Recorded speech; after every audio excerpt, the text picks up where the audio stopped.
এইটোটা খুব ডাঙৰ এটা মনস্তাত্ত্বিক সমস্যা বুলি ক'ব লাগিব তাৰমানে যেটো কথা আপুনি কৈছে যে আমি যেতিয়া কওঁ যে কলোনিয়েলিজম বুলি কলোনিয়েলিজমত কি হয় যে মানুহ এটা সাংস্কৃতিকভাৱেও মানে তাৰ আণ্ডাৰত আনা হৈ যায় যিকোনো জায়গাত এতিয়া ধৰক আপনি যদি চাই ৰাছিয়া সোভিয়েট ৰাছিয়া যে গোটেই দখল কৰি ল'ল ইমান অঞ্চল এটা সাংঘাতিক কালচাৰেল কলোনিয়েলিজম এটা হৈছে না যে মানুহখিনিক ৰাছিয়ান বনাইছে নিজৰ নিজৰ সংস্কৃতি আছিল ৰাছিয়ান বানান কিন্তু ৰাছিয়ান বানাৰ লগে লগে সেকেন্ড ক্লাস ৰাশিয়ান হল নহয় ফাৰ্স্ট ক্লাস ৰাশিয়ান তো সেই ৰাশিয়ানখিনিয়ে থাকিল আমাৰতো একে অৱস্থা এটা বিহাৰ বা ইউপিৰ পণ্ডিতে যি কয় হেতুহে আমাৰ কাৰণে সত্যতা মানে আমাৰ যেটো অস্তিত্বটো আমি হেৰুৱাই পেলালো তো আপুনি হেতু কথা কৈছে এটো সাংঘাতিক এটা মনস্তাত্ত্বিক সমস্যা এটা মানে এই সমস্যাৰ মুক্তিৰ মানে আপুনি কি উপায় দেখা পায় উপায় মানে কি এতিয়া উপায়টো আমাৰ প্ৰায় মানে হেৰি হৈছে আমাৰ মানে যেটো আমাৰ এই কোচ ৰাজবংশীৰ সৰ্বসাধাৰণ মানুহৰ যেটো মানে মানসিকতা হেতু মানে হেইটো চালে দেখা যায় যে আমি আসলতে এতিয়া উপায়হীন যিখিনি ইয়াৰ কোচ ৰাজবংশী আছে মই অলপ আগতে কৈছিলোঁ যে ইয়াৰ এটা খিলঞ্জীয়া কোচ ৰাজবংশী এটা বেলেগ তেওঁলোকে সেইটো গ্ৰুপ আকৌ বেছি আমাৰটো অলপ কম কিন্তু তেওঁলোকটো আৰু বেছি মানে 12 মাহত 13টা পূজা তেওঁলোকৰ আছেই এতিয়া আৰু যদি এটা কথা চোৱা যায় যে আজি যদি আপোনালোকে চাই যে আমাৰ যে আসলতে আমি যে কোচ সকল বিশেষকৈ আমি যে মানে আসলতে প্ৰকৃতিৰ লগত জড়িত বা প্ৰকৃতিৰ মানে হেৰি উপাসক আছিলোঁ বা মানে হেৰি আছিলোঁ এই কথাটো কিন্তু বিজিনিৰ যেটো বুঢ়ী ঠাকুৰণী থান আছে হেতু যদি চাই তাতে স্পষ্ট হ'ব কাৰণ বুঢ়ী ঠাকুৰণী থানটো যে যি সময়ত মানে আপোনাৰ বিজনী ৰাজা বিজিত নাৰায়ণৰ হাতীহালৰ হাতী ৰাখি বান্ধিছিল হাতী আপোনাৰ এটা মানে সদায় হিকলিৰ পৰা খুলি আহি তাতে মানে হেৰি কৰিছিল পূজা কৰিছিল সেই জায়গাটোত মানে তাৰপিছত আকৌ গৈ পেলাই তাই বন্দী হৈ আছিল তে হেতুৰ পৰাই মানে এই বুঢ়ী এটা হেতু এটা মাহাত্য থকা ঠাই কিন্তু আপোনাৰ মানে ব্ৰাহ্মণ্যবাদী হেৰিটোই মানে এনেকুৱা কৰিল যেটো এটা শক্তিপীঠ এটা শক্তিপীঠ আমাৰ মতে এই শক্তিপীঠটোক আমি কোচ ৰাজবংশীলে আমাৰ হিচাপতে পূজা কৰিব লাগে কিন্তু দেখা গ'ল যে হেইটোক মানে ব্ৰাহ্মণ্য হেৰিটোই কেনেকা কৰি লৈ গ'ল যে এটা সময়ত মানে হেতু আপোনাৰ এতিয়া মা ভগৱতী বুলি এটা প্ৰমাণ কৰি দিল তাত পূজাটো এই এতিয়া বামুণে কোৱা মতে পূজা হয় আমি কোৱা মতে পূজা নহয় এতিয়া আপোনালোকে যদি আপোনালোকেতো আজি সচেতন হেৰি আপোনালোকে যদি চাই মোৰ লগত ঠিক আজিকে ডকুমেণ্টছটো নাই মই মানে দিব নোৱাৰিম যে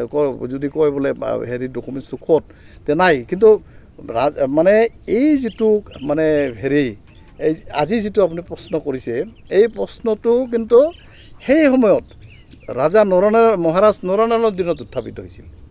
তে বামুণসকলে কিন্তু এইটো যেতিয়া চক্ৰান্ত কৰি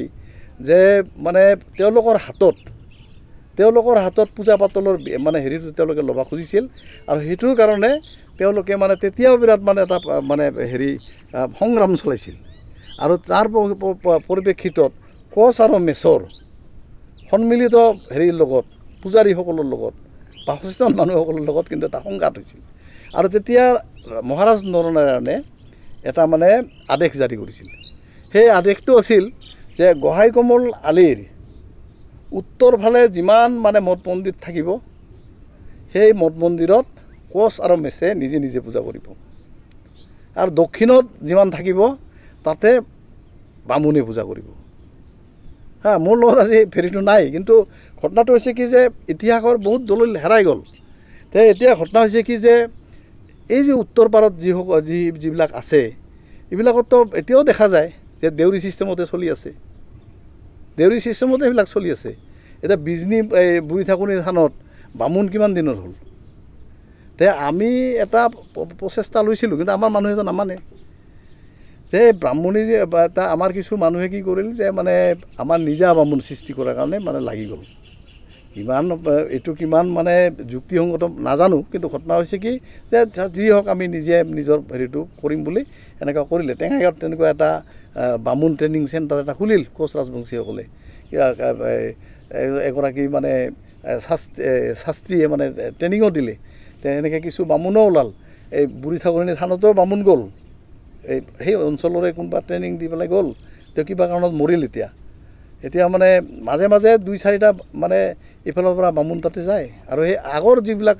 মানে এই নিজকে যিসকলে প্ৰকৃত বামুণ বুলি দাবী কৰে তেওঁলোকে বিদ্ৰোহ কৰে গতিকে আমাৰ মানুহৰ ভিতৰতে আকৌ মানে ভাগ আছে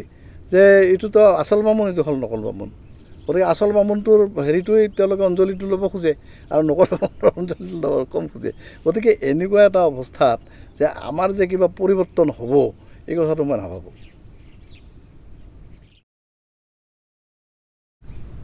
খুৰা আপুনি যিখিনি কথা ক'ল মানে যথেষ্ট দুখজনক কথা যিখিনি কথা ক'ল আৰু যদি কমিউনিটিটোৰ ফালৰ পৰা চোৱা যায় মানে বহুত দুখৰ কথা আৰু এই কথাখিনি কওঁতে মোৰ মানে এটা কথা মনত আহিছে যে পাকিস্তান যদিও আমাত কৰি বহুত দূৰত আমাৰ কোচ ৰাজবংশী কমিউনিটিত কৰি কিন্তু এটা সাংঘাতিক মই সিমিলাৰিটি এটা কথা মনত পৰিছে মানে পাকিস্তানত এই কথাটো লৈ বহুত আলোচনা বিলোচনা চলে যিখিনি ইণ্টেলেকচুৱেলছ আছে তাৰে ধৰক তাৰেক ফাতে তাৰপিছত শাহিদ মুজাম্মিল তেওঁলোকে এইটো কথা কয় যে পাকিস্তানীখিনি প্ৰথমতে আৰব হোৱাৰ কাৰণে চেষ্টা কৰিল মুছলমান আইডেণ্টিটিৰ কাৰণে আৰবে মানি নল'ল তুৰ্ক হোৱাৰ কাৰণে চেষ্টা কৰিল তাতো কিন্তু মানি নল'ল কাৰণ মানুহখিনি হয় দেশী মুছলিম মানে এই যিখিনি ইণ্ডিয়ান সাব কণ্টিনেণ্ট আছে তাৰে দেশী মুছলিম আৰু সেই আইডেণ্টিটিটো বাদ দি তাহাঁতি তাৰমানে বেলেগ বেলেগ কিবা চেষ্টা কৰিল চেণ্ট্ৰেল এছিয়ান হোৱাৰ কাৰণে আৰব হোৱাৰ কাৰণে কিবা হোৱাৰ কাৰণে কিন্তু আল্টিমেটলি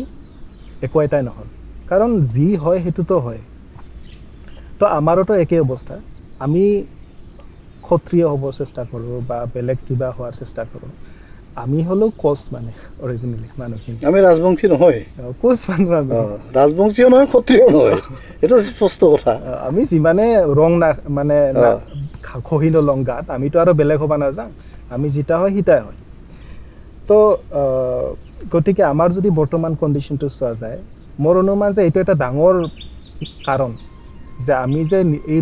বিভিন্ন ৰং খহি লোৱাৰ কাৰণে মানে মানুহৰ চকুত হাঁহি উঠাহে হৈছে আমি আচলতে বিশেষ একো হোৱা নাই লাভ আমাৰ নহয় আমি অকল হাঁহি উঠাই নহয় আমি ভাৰত চৰকাৰৰ জৰিয়তে যিখিনি সা সুবিধা যিখিনি সাংবিধানিক ৰক্ষা কৱচ পাব লাগে তাৰ পৰাও আমি বঞ্চিত হৈছোঁ আজিতো এইটো ডাঙৰ কথা নহয় আজি যিটো প্ৰথমতে আমাক কথা কোৱা হৈছে যে বোলে হেৰি মানে এই তেতিয়াৰ পাকিস্তানৰ পৰা অহা কোচ ৰাজবংশীসকল কোচ হয় না যিবিলাক অৰিজিন কোচ অৰিজিন তেওঁলোকক মানে খিলঞ্জীয়া হয় না নহয় যে আজি যদি চোৱা যায় এটা সময়ত পাকিস্তানৰ পৰা অহা হাজংসকলতো ইয়াত এছ টি হৈছে গাৰোসকল এছ টি হৈছে তে আমাৰ কোচ ৰাজবংশীৰ ক্ষেত্ৰত এই কথাটো কিয় আহে এইটো ভাবিব নালাগে আচলতে এই কথাটো হৈছে কি যে কোচ ৰাজবংশীসকল যাতে মানে যিটো মানে বাংলা যেতিয়া ভাৰতবৰ্ষ স্বাধীন হোৱাৰ সময়তে বৰ্ণ হিন্দুসকলে এটা কথা ভালকৈ মন কৰিছিল যে যদি মানে এই অসমখনক আৰু বেংগলখনক মানে কোচ সাম্ৰাজ্য যি সমন্বিত কোচ ৰাজ্য ইয়াক যদি ভাগ কৰা নাযায় তেতিয়াহ'লে ৰাজনৈতিক যিটো শক্তি এই শক্তিটো কোচৰ হাতত থাকিব আৰু কোচৰ হাতত যদি থাকে তেতিয়াহ'লে এইটো আপোনাৰ কলিকতীয়া বুদ্ধিজীৱীও কণ্ট্ৰল কৰিব নোৱাৰে আৰু আপোনাৰ গুৱাহাটী বা আপাৰ আছামৰ বুদ্ধিজীৱীও কণ্ট্ৰল কৰিব নোৱাৰে গতিকে তেতিয়া তেওঁলোকে ভাবিলে যে মানে বিধানচন্দ্ৰ ৰায়ে হওক গোপীনাথ বৰদলৈয়ে হওক তেওঁলোকে মানে এইটো কি কৰিলে যে দুই মানে হেৰিত মানে বিভক্ত কৰি দিয়াৰ ফলত আজি মানে যে যিখিনি কোচ ৰাজবংশী অধ্যুষিত অঞ্চল কিন্তু বেংগললৈ গুচি গ'ল ইফালে গুচি গ'ল গতিকে নহ'লেতো আজিতো আমাৰ যিখিনি হেৰি থাকিল হয় তে আজি আমি আজিৰ তাৰিখত মানে আমি অসমত যদি থাকিলোঁ হয় শংকৰদেৱ মধুপুৰ সত্ৰৰ দিনৰ অসমত যদি থাকিলোঁ হয় তেতিয়াহ'লেতো আমি আজি মানে এটা ৰাজনৈতিক শক্তি হিচাপে বা আমি আমাৰ হেৰি ৰাজনৈতিক শক্তি মানে আমি সংগ্ৰহ কৰি পেলাই আজি আমাৰ কাৰণে আমি মাত মাতিব পাৰিলোঁ হয় কিন্তু সেইটোতো আমাৰ নাই আজি আমাক শেষ কৰি দিছে আৰু যিখিনি আছিল সেইখিনিকো আপোনাৰ সমষ্টি বনোৱাৰ নামত বেলেগ নামত আপোনাৰ ভাগ কৰি শেষ কৰি দিল আৰু সেই গোটেইখিনি বস্তুক আৰু শেষ কৰি দিল যেতিয়া আপোনাৰ এই BSc BTC তাৰপিছত BTR এনেকৈ কৰি পেলাই গোটেই কোচ ৰাজবংশীৰ যিখিনি মানে শক্তি আছিল সেই ৰাজনৈতিক শক্তি সেই শক্তিখিনিক মানে একেবাৰে নিঃশেষ কৰি দিল গতিকে এইটো এই গোটেই বস্তুটো এটা ষড়যন্ত্ৰ। আপুনি যে কৈছে তাৰমানে এইটো এটা ডাঙৰ ভুল কোচৰ পৰা ৰাজবংশী হোৱাটো। তাৰপিছত মানে এনেকুৱা লাগে যে এইটোৱে আৰু এটা ছেকেণ্ড যিটো ভুল সেইটো হ'ল যে আমি যে আপুনি এটা কথা উল্লেখ কৰিছিল যে বড়ো যিখিনি অৰ্গেনাইজেশ্যন আছিল সেইখিনিয়ে মৰেল ছাপৰ্টহে দিছিল অসম আন্দোলনত, কিন্তু ইনভলভ হোৱা নাছিল। আৰু কোচখিনিৰ কৰিল কি একদম মানে হাড়ে হিমুজে জড়িত হৈ পৰিল অসমীয়া আইডেণ্টিটিটোৰ লগত, বিশেষ কৰি যিখিনি বঙাইগাঁও চেণ্ট্ৰিক মানে কোচ ৰাজবংশী মানুহ ইমান ধৰণে অসমীয়া হ'ল যে তাৰ ফলত তাৰমানে কিবা লাভ হ'ল না আমাৰ? বঙাইগাঁও চেণ্ট্ৰিক নহয়, আচলতে আমি অবিভক্ত গোৱালপাৰা জিলাই ক'ব লাগিব। তেতিয়া গোৱালপাৰা জিলা যে যিখিনি মানুহ আছে গোটেইখিনি কিন্তু হ'ল লাভৰ ভিতৰত। আমি লাভৰ ভিতৰত কি হ'ল যে যেতিয়া মহন্ত চৰকাৰ আহিল, প্ৰথমগৰাকী বিদেশী আমাৰে মানে 90 বছৰীয়া নিৰপেলা ৰায়ক বিদেশী হিচাপে বহিষ্কাৰ কৰিল। এইটো এটা আমাৰ লাভ যে দেখা গ'ল যে বিদেশী আমি বহিষ্কাৰ কৰাৰ কাৰণে আমি আন্দোলন কৰিলোঁ, কিন্তু মানে আপোনাৰ AGP চৰকাৰে বহিষ্কাৰ কৰিল কোচ ৰাজবংশীৰ আপোনাৰ 90 বছৰীয়া ভিক্ষা কৰি খোৱা আপোনাৰ তিতাগুৰিৰ নিৰপেলা ৰায়ক। তে এইটোতো আমাৰ কাৰণে দুৰ্ভাগ্য হ'লেতো এইটো দেখা গ'ল যে মানে আমি যিটো কৰিলোঁ কৰাৰ মানে এটা ফলশ্ৰুতি। গতিকে এইটোতো আমাৰ কাৰণে ডাঙৰ কথা, লাভ লোকচানৰ হিচাপে মানে এইটো মানে দেখা গ'ল যে এইটো মানে আমাৰ কাৰণে লাভেই হ'ল না লোকচানেই হ'ল। দেখা গ'ল যে মানে এতিয়া মানে সেইটো হ'ল। আজি যিসকলে আপোনাৰ কি কয় অসম আন্দোলনক মানে তেওঁলোকে মৰেল ছাপৰ্ট দিছিলে, সেইসকলৰ কাৰণে এটা লেণ্ড সৃষ্টি কৰাৰ কাৰণে কিন্তু পৰৱৰ্তী কালত সদৌ অসম ছাত্ৰ সন্থাই বিশেষকৈ আপোনাৰ সমুজ্জ্বল ভট্টৰ নেতৃত্বতে হওক, প্ৰবীণ বড়োৰ নেতৃত্বতে হওক, তেওঁলোকে কিন্তু তাতে মানে তেওঁলোকে কিন্তু ওকালতি কৰিল। তেওঁলোকে কিন্তু এই যে আন্দোলনকাৰী যিসকল কোচ মানে খিলঞ্জীয়া কোচ ৰাজবংশী 1972ত যিসকলে নেতাই ধুমুনিৰ হাতত যেতিয়া অসম সাহিত্য সভা অনুষ্ঠিত হৈছিল, তাৰ তলত মানে যেতিয়া ভাষা আন্দোলনৰ এটা মানে হেৰি কৰি উঠিছিল, তেতিয়া চব মানুহে যেতিয়া মানে শিলচৰত মানে ৰাতিৰ ভিতৰতে 20খন কাকতৰ সৃষ্টি হৈছিল বেংগলী পেপাৰৰ, তে বেলেগ জেগাত যেতিয়া মানে ভাষাৰ হেৰিটো উকমুকনি আৰম্ভ হৈছিল, তেতিয়া কিন্তু কোচ ৰাজবংশীবিলাকে কিন্তু কৈছিল যে আমি অসমীয়া ছাতিৰ তলত থাকিম, আমি অসমীয়া। কিন্তু এই কোচ ৰাজবংশীসকলক কি কৰিল, যেতিয়া আপোনাৰ BAC হ'ব লাগে, BTC হ'ব লাগে, BTR হ'ব লাগে, আজি প্ৰত্যেকটো কিন্তু অসমীয়া হেৰিয়ে কিন্তু আজি কি কৰিছে যে এইসকল মানুহক কিন্তু সদায় ডিপ্ৰাইভ কৰিছে। কিন্তু আৰু কি কাৰণত মই বুজি নাপাওঁ যে আমাৰ মানুহখিনিয়ে কিন্তু আজিৰ তাৰিখত আমিতো তেতিয়া ভুল কৰিছিলোঁ, আৰু এই ভুলৰ মানে প্ৰায় মানে হেৰি কৰাৰ কাৰণে প্ৰায়শ্চিত্ত কৰাৰ কাৰণে আমি এটা সময়ত আক্ৰাসৰ সৃষ্টি কৰিছিলোঁ। আমি এই যিটো ভুল কৰিছিলোঁ সেই ভুলৰ পৰা প্ৰায়শ্চিত্ত কৰাৰ কাৰণে আমি নিজৰ স্বৰাজ্য কমতাপুৰৰ মানে দাবী কৰি আমি আক্ৰাসৰ জন্ম দিয়াইছিলোঁ। কিন্তু দেখা মানে বিভিন্ন হেৰিত কিন্তু পিছত পৰৱৰ্তী কালতো আমি দেখা পালোঁ যে যিসকল শিক্ষিত আমাৰ ল'ৰা ছোৱালী আছে তেওঁলোকে কিন্তু আজিৰ তাৰিখত কি কৰে, সদৌ অসম ছাত্ৰ সন্থা কৰে। আমাৰতো হেৰি নাই, তে আজি সদৌ অসম ছাত্ৰ সন্থা কৰে, তেওঁলোকেতো আজিৰ তাৰিখত বড়োসকলে যেনেকৈ তেওঁলোকৰ বড়ো আইডেণ্টিটিৰ কাৰণে গোটেই বাদ দিলে, তেওঁলোকতো কোনো বেলেগ মানুহেতো এপচু বাদ দি বেলেগ হেৰি নকৰে বা বেলেগ বড়ো হেৰি হিচাপত তেওঁলোকে নকৰে। কিন্তু আমাৰখিনি কিন্তু কি হৈছে যে আজি আমি বঙাইগাঁৱতে হওক, কোকৰাঝাৰ, মই বঙাইগাঁৱৰ কথা বাদ দিলোঁ, কোকৰাঝাৰতে যদি আজি আপুনি চাই মানে বিৰাট কোচ ৰাজবংশী অধ্যুষিত অঞ্চল, মানে কিবা কয় দিয়া জিজিৰি হওক, কাউনীয়া ভাষাই হওক, কালীপুখুৰী হওক, তাতে আপুনি বিচাৰি পাব আছোঁ। মইতো বুজি নাপাওঁ। তে এই সচেতনতাটো আহিব লাগিছিল না, কিন্তু এইটোতো নাহিল। এতিয়াতো সাংঘাতিক মানে এটা প্ৰবঞ্চনাৰ ইতিহাস বুলি কোৱা যায় আপুনি যিটো কৈছে। আৰু তাৰপিছত আৰু এটা শুনা যায় যে আছুৰ আন্দোলনটো গ'ল, তাৰপিছত তাৰমানে যেতিয়া আলফাৰ আন্দোলন আহিল, এনেকুৱা এটা কথা শুনা যায় যে আলফাই আনকি BLTৰ এগেইনষ্টত কোচ ৰাজবংশীক ইউজ কৰা বুলিও মানুহে কয় মানে। আৰু লগতে নিৰ্মল কুমাৰ ৰায় খুব সম্ভৱ তেওঁ কিবা এটা সংগঠনৰ জন্ম দিছিল, ৰাজবংশী ছিকিউৰিটি ফ'ৰ্চ নেকি, RSF বুলি। তাৰপিছত সেইটো তাৰমানে আলফাৰ প্ৰেছাৰৰ কাৰণে বন্ধ হ'ল আৰু সেই সংগঠন জন্ম দিবৰ বাধ্য হৈছিল কাৰণ মানে বড় যিখিনি মানে হাইপাৰ নেশ্যনেলিষ্ট আৰু সেইখিনিৰ মানে অত্যাচাৰৰ কাৰণে সেই সংগঠনৰ জন্ম দিব লগা হৈছিল কিন্তু আলফাৰ মানে প্ৰেছাৰত পৰি সেই সংগঠনৰ শেষ হৈ যোৱা বুলি আমি শুনা পাওঁ মানে এই ক্ষেত্ৰত 89 চনত মানে এনেকুৱা হ'ল বড়ো আন্দোলনটো আৰম্ভ হোৱাৰ সময়ত নিৰ্মল ৰায়তো অৰিজিনেল ঘৰ বেংতলত হয় বেংতলত নিৰ্মল ৰায় তেতিয়া আমাৰ লগতে আছুৰ সমৰ্থক আছিল আৰু মানে আন্দোলনকাৰী আছিল আৰু তে সেই সময়তে মানে একচুৱেলি গোটেই ঘটনাটো এটা মানে এটা বেলেগ ধৰণৰ ঘটনা যদিও কিন্তু এটা চক্ৰই তাৰমানে সেইটোক এটা সুযোগ লৈ এদিনাখন কি কৰিলে নিৰ্মল ৰায়ক মানে আপোনাৰ মানে বেংতলত খুব বেয়াকৈ মাৰধৰ কৰিলে মাৰধৰ কৰাৰ পিছত আমি ধৰক নিৰ্মল ৰায়ক কি কৰিলোঁ ঠেলা গাড়ীত তুলি তেতিয়াতো গোটেই শিলৰ ৰাস্তা ঠেলা গাড়ীত তুলি আনি পেলাই আপোনাৰ কি কয় হেৰিত লৈ এম্বুলেঞ্চত লৈ গুৱাহাটী মেডিকেল কলেজত লৈ গৈছিলোঁ মেডিকেল কলেজত আমি তেওঁক মানে চিকিৎসা কৰাইছিলোঁ আৰু তেতিয়া মানে আপোনাৰ এই আন্দোলনটো বড়ো আন্দোলনটো তেতিয়া হৈছে তাৰ বড়ো আন্দোলনটো তেতিয়া চেণ্টিমেণ্টটো আছিল কি যে চভিনিষ্ট এছামিজ তেওঁলোকে চভিনিষ্ট এছামিজ বুলি তেতিয়া কিন্তু মানে যদিও চভিনিষ্ট এছামিজৰ হেৰিটো ধাৰণাটো বেলেগ কিন্তু তেতিয়া কিন্তু সৰ্বসাধাৰণ বড়ো মানুহবিলাকৰ মাজত সোমাই দিছিল যে আন্দোলনকাৰী খিলঞ্জীয়া কোচ ৰাজবংশীবিলাক চভিনিষ্ট এছামিজ বেংতলত আপোনাৰ বেলেগ বেলেগ কোচ ৰাজবংশীও আছিল কিন্তু তাৰ ভিতৰত টাৰ্গেট নহ'ল তেওঁলোক টাৰ্গেট হ'ল আপোনাৰ এই যিবিলাক খিলঞ্জীয়া কোচ ৰাজবংশী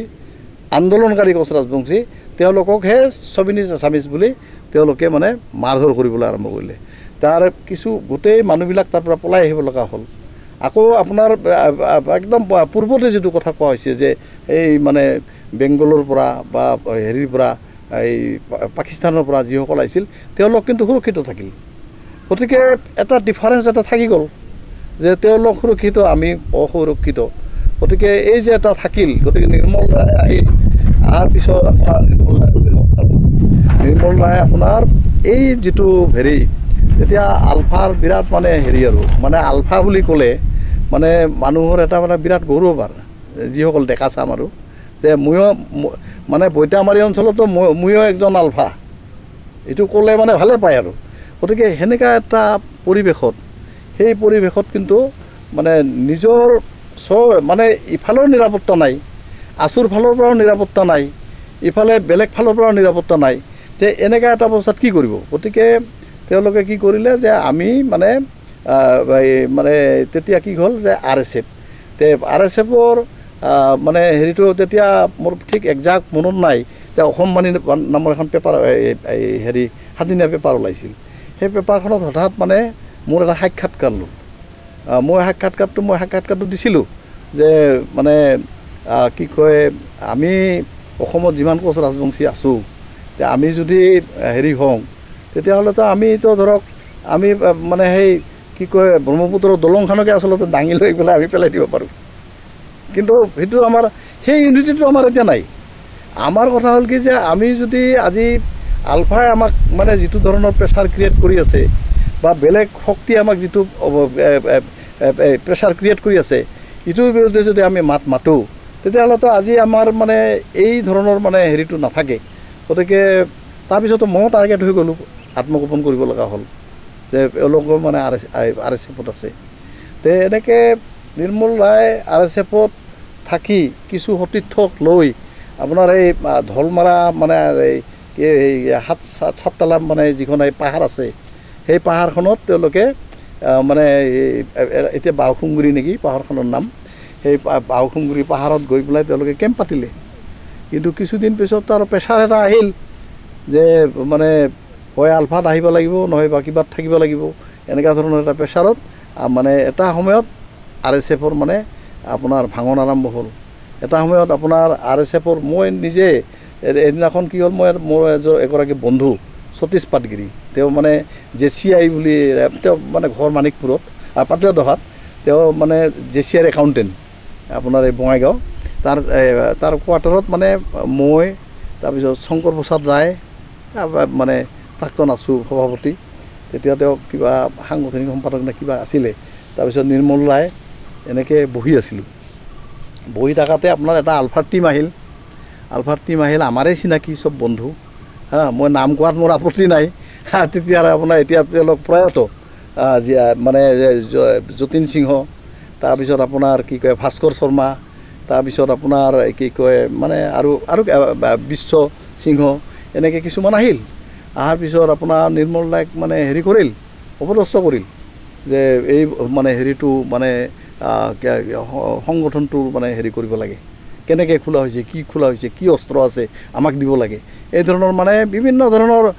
মানে ধমকি ধামকা দিব আৰম্ভ কৰিল। তাৰপিছত তেওঁলোকে তেতিয়া কি হ'ল, তেওঁলোকে তেতিয়া কিন্তু লগত আৰ্মছ লৈ অহা নাছিল। নিৰ্মল দাইক যে তেওঁলোকে কিবা কৰিব তেতিয়া আমি বাধা দিলোঁ, বিশেষকৈ মই বাধা দিছিলোঁ। আজিও সতীশ পাটগিৰি আছে, গতিকে মই তেতিয়া বাধা দিছিলোঁ যে নাই এইটোতো হ'ব নোৱাৰে। তেতিয়া তেওঁলোকে ক'লে কি যে আমি আৰ্মছ লৈ আহোঁ। তাৰপিছত তেওঁলোকে আৰ্মছ আনিব গ'ল। তেতিয়া নিৰ্মল ৰায়ক মই আৰু পাটগিৰিয়ে আপোনাৰ সেই মানে যিটো এই FCI গোডাউন আছে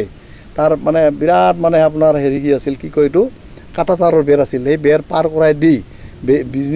বিজনীত পলাই যাবৰ কাৰণে, ভৱানীৰ আৰু ঘৰত গৈ পেলাই আত্মগোপন কৰি থাকিবৰ কাৰণে আমি হেৰি কৰি পঠাই দিছিলোঁ। গতিকে তাৰপিছত তেওঁলোকে আহিল, দলবান্ধি আহিল। অহাৰ পিছত ৰিভলভাৰ লৈ আহিল। আহি পেলাই তেওঁলোকে কয় ক'ত গ'ল নিৰ্মল। আমি ক'লো যে নিৰ্মল নাই, ক'ত গ'ল, ইফালে সন্মুখেদি ওলাই গৈছে, আমিতো নাজানো। তাৰপিছত আমাকে মাৰিব খুজিছে। গতিকে এনেকুৱা ধৰণৰ এটা পৰিস্থিতি সেইটো সময়ত হৈছিল। কিন্তু তাৰপিছততো আৰু এনেকুৱা এটা প্ৰেছাৰত মানে RSF থাকিও মানে এটা সময়ত নোহোৱা হৈ গৈছিল আৰু।